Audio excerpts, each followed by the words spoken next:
আমারও কেউ না কেউ গোয়েন্দা আছে। যেহেতু আমরা স্বাধীন করেছি, এই স্বাধীন দেশে সবাই আমরা ভাই ভাই। এখানে আমি কাউকে নাম বলেছি না। অনুগ্রহপূর্বক আপনারা আপনাদের কর্তৃপক্ষের কাছে আমাদের যুক্তিক দাবিগুলি মেনে নিন।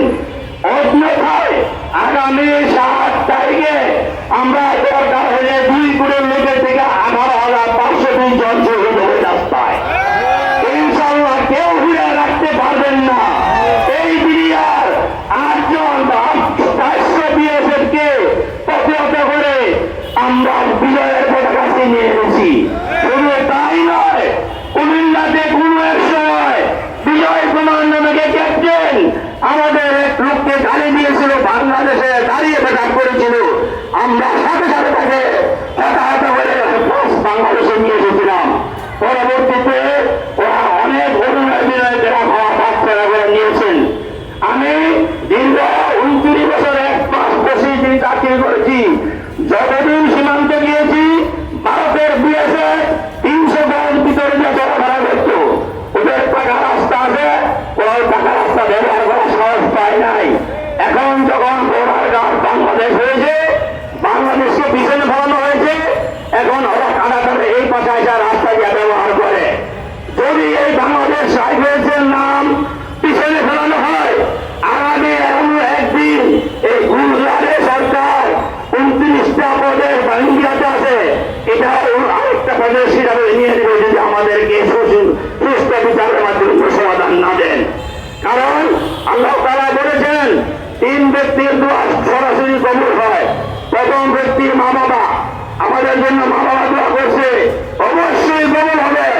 2 নম্বর এতিম, আমরা 70-80 জন এখানে এতিম, অবশ্যই দোয়া কবুল হবে।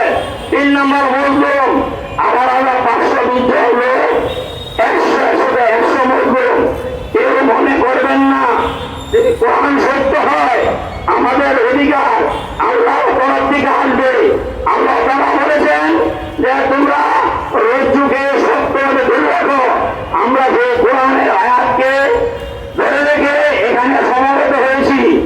তবে আমাদের যে উপস্থিতি মনে করবেন না, কারণ লোহা মাটিতে পড়ে থাকে, মাটিতে পড়ে জং ধরে, স্বর্ণ সিন্ধুকে থাকে।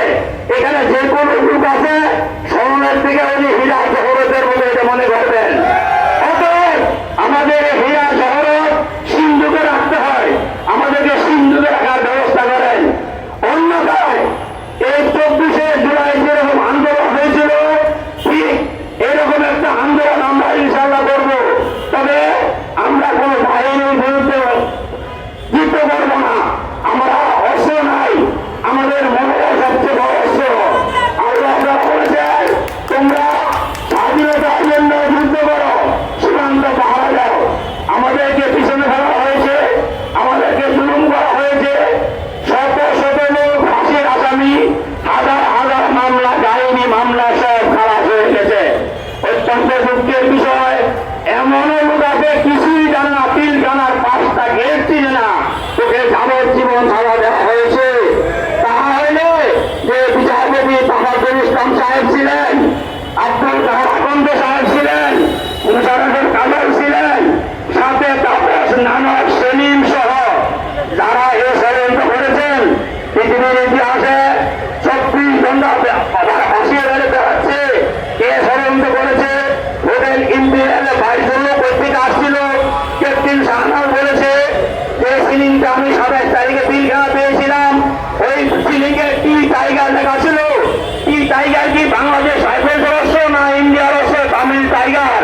আমি জাতির কাছে প্রশ্ন রাখলাম।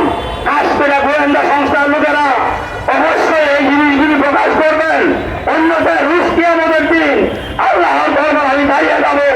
আপনি কিভাবে বেহেশতে